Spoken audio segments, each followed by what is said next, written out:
toutes et bonjour à tous, bienvenue donc sur ma chaîne et bienvenue sur cette vidéo. Alors pour ceux qui ne me connaissent pas, je me présente, je m'appelle Mélissa, j'ai été coiffeuse pendant de nombreuses années et je vous parle sur cette chaîne donc de coiffure, de cheveux, tout ce qui touche à cet univers-là et aussi de temps en temps aussi de maquillage et de skincare. En tout cas, si tout ce programme est susceptible de vous plaire, n'hésitez pas à vous abonner à ma chaîne et tant que j'y suis, je vous invite aussi tout de suite à liker la vidéo. Donc si le sujet du jour peut vous plaire, n'hésitez pas, donc ça m'aide pour le référencement. C'est un petit coup de pouce et c'est juste en cliquant sur un pouce. Donc voilà, donc comme vous l'avez vu dans la miniature, aujourd'hui on va parler donc de perte de cheveux, donc d'alopécie. Alors à la base, je voulais simplement faire une routine capillaire adaptée comme j'ai fait dans les épisodes que vous pourrez retrouver sur ma chaîne, donc pour les cheveux gras et les cheveux colorés, je vous remets aussi en description. Et puis je me suis rendu compte qu'en fait, c'était quand même un sujet qui devait avoir au moins une vidéo. C'est vraiment une pathologie en fait qui crée des vrais complexes au quotidien vraiment très dur à gérer. Bon, que ce soit pour les femmes ou pour les hommes, bien sûr, mais il y a des solutions, il y a pas mal de solutions, ce n'est pas irréversible. Donc sur cette vidéo, on va vous expliquer un petit peu pourquoi on perd ses cheveux, comment on en arrive à la chute de cheveux, quel type d'alopécie on peut avoir, parce qu'on a plusieurs types d'alopécie. Donc on a l'alopécie androgénétique, on a l'alopécie de traction, on a l'alopécie hormonale, on a l'alopécie psychosomatique. Voilà, on a pas mal de formes d'alopécie, donc déjà c'est bien en fait d'évaluer de quel type d'alopécie on souffre. Je vais même vous dire quelque chose, donc je vais essayer de faire une intro rapide quand même, mais je vais vous avouer quelque chose en fait. Je me suis rendu compte depuis quelques années, moi j'ai la chance d'avoir génétiquement beaucoup de cheveux, mais ces dernières années je me suis rendu compte que j'en avais de moins en moins, que ma queue de cheval était beaucoup moins épaisse en fait. Je ne vous cache pas, j'ai jamais trop poussé le sujet parce que il me reste quand même pas mal de cheveux, donc c'est pour ça que je ne me plains pas hein, par rapport à d'autres personnes, j'en ai quand même encore pas mal, mais je sentais qu'il m'en manquait. Et en fait, en faisant cette recherche, en préparant cette vidéo, j'ai compris pourquoi j'avais perdu mes cheveux, j'ai compris que je pouvais essayer d'y remédier. En tout cas pour les cheveux qui me restent, parce que j'ai identifié en fait la cause de mon alopécie justement en m'intéressant et en préparant cette vidéo. Donc si ça peut au moins aider une seule personne, donc en regardant cette vidéo, voilà, ça peut aider une personne à essayer d'éviter de trop avancer dans sa perte de cheveux et d'essayer de maximiser la densité de ses cheveux, ben, je serais contente. Voilà, donc c'était juste mon intro, c'était vraiment pour vous expliquer un petit peu ce dont on va parler. Donc je vais parler un petit peu des alopécies que l'on peut trouver. Après attention, quand je vais vous donner des possibilités pour essayer de pallier à tout ça, je ne suis absolument pas dermatologue, je ne suis pas médecin, je vais vous donner ce qui se fait sur le marché, donc absolument pas des médicaments, je ne vais pas vous parler de médicaments sur prescription médicale, je vais vous dire quand il y en a, mais en tout cas voilà, je vais juste vous expliquer un petit peu pourquoi on perd ses cheveux et quel type d'alopécie on peut trouver, et aussi donc bien sûr les moyens pour essayer de pallier à tout ça. Mais en aucun cas ce ne sont des prescriptions médicales. On peut bien entendu avoir une alopécie momentanée, donc ça on expliquera les causes, mais l'alopécie androgénétique, quand on en arrive à la fin, on arrive à la fin. Je vais vous expliquer pourquoi. Donc ce qu'il faut savoir déjà, je vais vous mettre en même temps que je vous parle donc des petits schémas, c'est un petit peu plus facile. Comment pousse un cheveu? Donc la pousse de cheveux se passe en 3 temps. On a la phase anagène, on a la phase catagène et on a la phase télogène. Donc la phase anagène, c'est la phase donc qui va faire émerger le cheveu. Donc en fait, je vais vous mettre bien entendu des petits schémas en même temps, ce sera beaucoup plus facile pour comprendre. La phase anagène, c'est quand en fait la papille dermique qui va être irriguée donc par les vaisseaux sanguins et tous les nutriments dont le cheveu a besoin pour pousser, va commencer à faire sortir son cheveu. Ça va durer environ 3 ans, donc ça c'est la phase de pousse en fait. C'est la phase où le cheveu petit à petit va pousser, va se créer avec de la kératine et va pouvoir pousser jusqu'à 50 cm. Ensuite, on va avoir la phase donc catagène, ça va être une phase de repos où là, il ne va absolument rien se passer. Donc cette phase-là ne dure que 3 semaines. Et ensuite, on va avoir la phase télogène. Donc la phase télogène, c'est la phase de chute. Si vous voulez, un cheveu, soit le cheveu, donc comme il ne sera plus rattaché à la papille dermique, va tomber, tout simplement. En général, c'est quand on se brosse ou quand on se touche les cheveux, le cheveu va tomber. Ou alors, si vraiment il ne tombe pas tout seul, c'est quand l'autre cheveu, donc l'autre cycle capillaire, va commencer, débuter en dessous, en le poussant. C'est là où il va tomber. Mais en général, le cheveu tombe avant, avant les 3 semaines où le cheveu derrière va repousser. Donc ça, c'est le cycle capillaire, donc qui se déroule en 3 phases. Donc anagène, catagène, télogène. Et ces cycles-là, ces cycles pilaires, au cours d'une vie, on en a entre 20 et 25. Voilà, ça dépend des personnes. On va dire en moyenne, allez, 22, 23. Voilà, on va rester sur 22. Donc, on a en moyenne 22 cycles pilaires. C'est-à-dire que donc, le cheveu, par 22 fois, il va pousser jusqu'à 50 cm et va durer 3 ans et ensuite va tomber. Voilà, ça c'est pour tout le monde.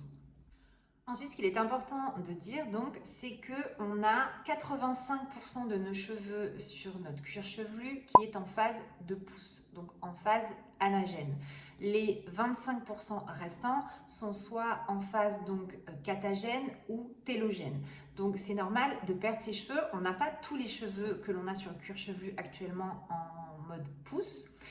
Et il faut savoir aussi qu'on perd environ entre 50 et 100 cheveux par jour. Donc quand vous vous brossez, que vous voyez que vous avez des cheveux sur votre brosse, c'est tout à fait normal. C'est des cheveux qui sont arrivés en fin de cycle pilaire et qui doivent tomber.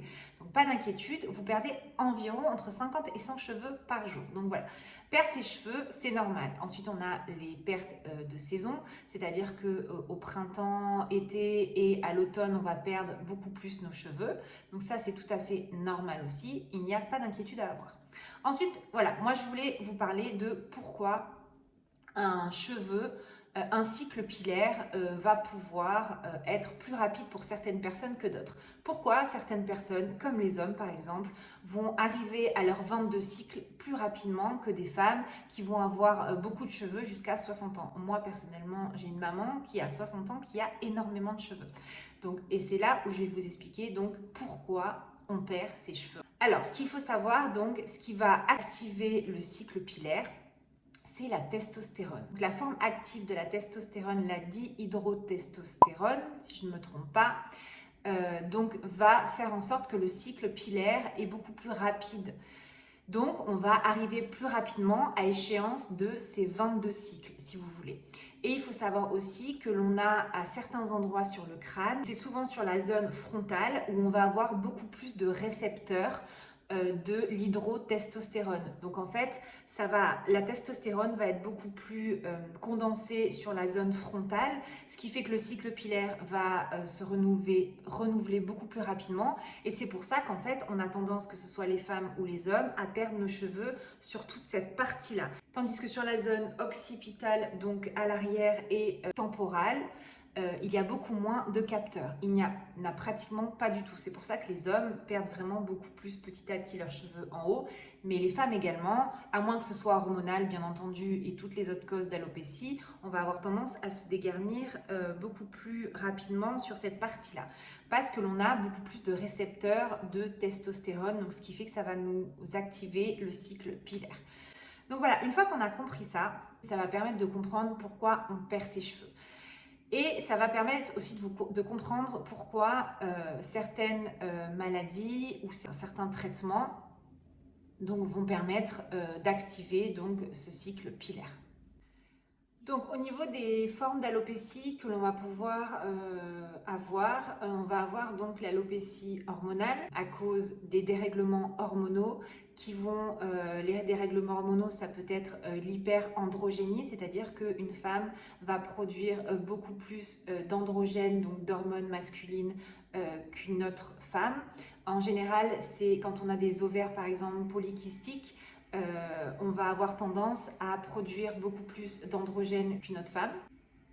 Donc voilà, tous les dérèglements hormonaux peuvent amener justement à produire beaucoup plus d'androgènes et donc d'hormones masculines, de testostérone, et qui vont faire que justement ça va pouvoir activer le cycle pilaire.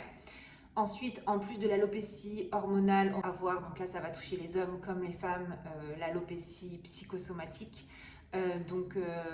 C'est forcément tout ce qui est psychosomatique, c'est quand vous allez mal, soit le stress des problèmes au travail, des problèmes familiaux, le corps ne produit, se met en stand-by en fait parce que vous êtes psychologiquement, le corps se met à l'arrêt. Voilà, après je ne suis pas médecin, mais j'imagine que c'est comme ça, moi je le vois comme ça. Mais en tout cas, on va avoir donc l'alopécie aussi psychosomatique qui va pouvoir toucher les femmes comme les hommes. Ensuite, on va avoir l'alopécie de traction. Alors, l'alopécie de traction, ça touche souvent les personnes qui ont les cheveux crépus, très frisés et qui font souvent des tresses très très tirées. Donc c'est souvent quand on fait des coiffures afro. Donc on va avoir tendance à tirer beaucoup le cheveu. Donc ça va abîmer le bulbe, ça va tirer sur la fibre, donc ça va abîmer le cheveu. On va avoir tendance à arracher le bulbe. Et donc forcément, le cycle pilaire, au fur et à mesure déjà, la matière à l'intérieur est beaucoup plus abîmée. Les cheveux sont beaucoup plus fragiles. Et on va avoir tendance à avoir des pertes de cheveux, des endroits où on a tendance à beaucoup tirer, qui vont être complètement dégarnis et on va souffrir d'alopécie sur ces endroits-là. Donc c'est pour ça que c'est important de faire des pauses et d'essayer de pas, alors je sais bien entendu c'est plus facile à dire qu'à faire quand on a des cheveux crépus que l'on a du mal à coiffer, même si moi je trouve ça magnifique les cheveux lâchés crépus, mais bon après je n'en ai pas. Mais c'est vrai que de faire des tresses vraiment trop serrées, trop collées, trop tirées, trop souvent, forcément ça va tout dézinguer à l'intérieur, ça va tout abîmer. Donc vous allez abîmer toute la matière à l'intérieur et vous allez pouvoir souffrir d'alopécie beaucoup plus rapidement qu'une autre personne. Donc on a vu l'alopécie hormonale, on a vu l'alopécie de traction, on a vu l'alopécie psychosomatique et donc maintenant on va voir bien sûr l'alopécie androgénétique. Donc ça touche en général les hommes. En général c'est héréditaire, c'est-à-dire, alors j'ai lu et j'ai parlé, la dermatologue m'a dit donc qu'il faut en général regarder si vous êtes un homme ou bien si vous êtes une femme, mais si vous souffrez d'alopécie, il faut aller voir du côté de la maman. Si vous voulez savoir si vous allez souffrir d'alopécie ou pas, le côté paternel, mais du côté de la maman. Voilà, il faut s'identifier à cette personne-là, ça vient de la maman en fait. Et donc vous allez voir si vous allez avoir tendance à perdre vos cheveux à 20 ans, 25, 30, 35, 40. Alors, donc en fait, c'est juste que c'est comme ça, c'est que le cycle pilaire est beaucoup plus rapide et donc vous allez pouvoir vous dégarnir toujours bien sûr dès le départ sur le frontal, vous allez vous dégarnir beaucoup plus rapidement. Et il y a des personnes qui souffrent d'alopécie androgénétique à partir de 20 ans, qui commencent déjà à perdre leurs cheveux petit à petit parce qu'ils ont atteint les 25-22 cycles pilaires dont ils avaient droit en fait. Et donc petit à petit, ces personnes-là vont commencer à perdre leurs cheveux. Alors, il faut savoir qu'on parle souvent du minoxidil. Le minoxidil, effectivement, c'est ce qu'on retrouve le plus souvent sur le marché. En fait, le minoxidil ne va pas vous faire repousser les cheveux. Une fois que votre cycle pilaire est terminé, votre cycle pilaire est terminé. Là, il va falloir passer sur les implants. Par contre, le minoxidil, en fait, ralentit. Quand on se rend compte qu'on commence à se dégarnir, à avoir beaucoup moins de matière, c'est d'essayer de, justement, stopper, ralentir les cycles pilaires. Et donc le minoxidil va permettre sur une longue période, en l'appliquant 2 fois par jour, à un pourcentage, je crois que c'est 2,5% pour les femmes et 5% pour les hommes. Donc ça va permettre en fait de ralentir le cycle pilaire, donc forcément de ralentir la chute, d'éviter d'arriver trop vite justement à la fin en fait, au fait que vous n'ayez plus de cycle de recharge. Donc si vous faites par exemple le minoxidil pendant 10 ans, au lieu d'être chauve à 50 ans, vous serez chauve à 60 ans. Donc ça permet vraiment de moins vite vous rapprocher de votre calvitie. Au niveau des statistiques, ça marche pour certaines personnes sur un tiers sur l'évolution, un tiers sur la stabilisation ou un tiers sur la repousse. Donc c'est toujours quelque chose à tester. Et ensuite, donc, je crois qu'il y a des médicaments. Là, je ne vais pas trop rentrer dans les détails. Je vous conseille de vous rapprocher donc d'un dermatologue spécialisé en alopécie. Il y a des médicaments qui peuvent justement aussi stabiliser justement la perte de cheveux. Ce qu'il faut savoir aussi, c'est que c'est très important de faire un bilan sanguin pour essayer de déterminer la cause de votre alopécie. Parce que manque de fer, manque de vitamines, il y a pas mal de choses qui peuvent faire que justement que vos papilles dermiques ne soient pas bien alimentées par vos vaisseaux sanguins, que s'il vous manque les nutriments nécessaires pour avoir une bonne pousse de cheveux, ce n'est pas que vous avez des pertes de cheveux, c'est juste que vos cheveux en fait sont très très fins, sont tout petits, comme un style de duvet, parce qu'il vous manque pas mal de nutriments, pas mal de complexes qui font que ça va vous faire pousser un beau cheveu. C'est pour ça que quand je vous parle sur mes cheveux, comment faire pousser ses cheveux plus vite, déjà en regardant cette vidéo, vous pouvez comprendre que comme je vous avais dit de stimuler son cuir chevelu, ben, ça va stimuler la pousse. Donc vos cheveux vont pousser plus vite. Attention parce que du coup vous allez arriver au 22 beaucoup plus rapidement. Enfin ça c'était juste une petite aparté. Mais bon pour le coup si vous voulez stimuler pour qu'il pousse justement en le malaxant et en apportant, alors ça n'a pas été prouvé scientifiquement qu'en rentrant par le cuir chevelu, ça pouvait stimuler la pousse et augmenter, mais bon forcément c'est comme tout, hein, si vous mettez sur votre cuir chevelu, on va être sur la peau, donc ça va quand même un peu rentrer à l'intérieur, donc en mettant des huiles, par exemple comme je vous avais dit, huile essentielle de romarin, des huiles végétales et en malaxant, ça peut être que du plus, ça peut vraiment stimuler et venir apporter peut-être des choses qui vont faire que votre cheveu va pousser plus rapidement ou alors des compléments alimentaires comme je vous avais déjà dit. Donc, mais ce qui est très important vraiment, c'est de vous rapprocher d'un dermatologue pour faire les prises de sang adéquates pour vraiment essayer de voir si c'est hormonal, parce qu'avec une prise de sang, vous allez voir aussi si c'est hormonal, puisqu'on va vous calculer votre taux d'oestrogène, votre taux d'androgène. Donc, faire une prise de sang pour regarder où vous avez des carences et ce qui vous manque pour que vos cheveux poussent mieux ou poussent tout simplement. Donc, voilà. Et ensuite, donc bien entendu, que vous allez pouvoir faire des implants. On va voir le PRP.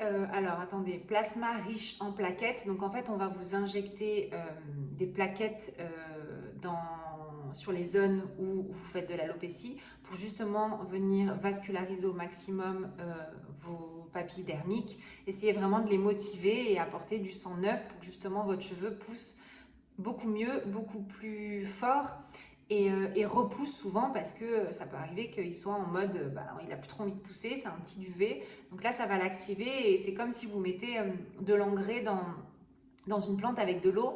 Ça va permettre que les cheveux poussent mieux. Ensuite, donc on va avoir également les implants. Donc là, ils vont venir vous récupérer des cheveux donc, qui ne partent jamais, donc derrière, et vous venir les implanter à certains endroits. Alors en général, les hommes ont recours à ça, ça marche très très bien, mais ça a un coût. Donc c'est vrai que il faut pouvoir, ça reste de la chirurgie esthétique, hein. On a la chance quand même de pouvoir faire des implants maintenant. Alors moi je ne suis pas spécialisée en implants, il faut aller voir un médecin esthétique. Mais en tout cas, voilà, maintenant on a tellement évolué en médecine esthétique qu'on fait des choses incroyables. Je veux dire, il y a énormément d'hommes qui ont recours à la chirurgie esthétique pour les implants au niveau des cheveux. Alors pour les femmes, le problème qu'il y a, si je ne me trompe pas, c'est qu'il faut raser en général une partie du cuir chevelu. Donc on ne peut pas juste raser une petite partie sans que ce soit trop voyant. Je crois qu'après il y a d'autres méthodes, hein, je ne veux pas vous dire de bêtises, mais en tout cas pour les femmes c'est tout à fait possible également de faire des implants. Je crois aussi qu'on peut prendre en dessous, enfin bon.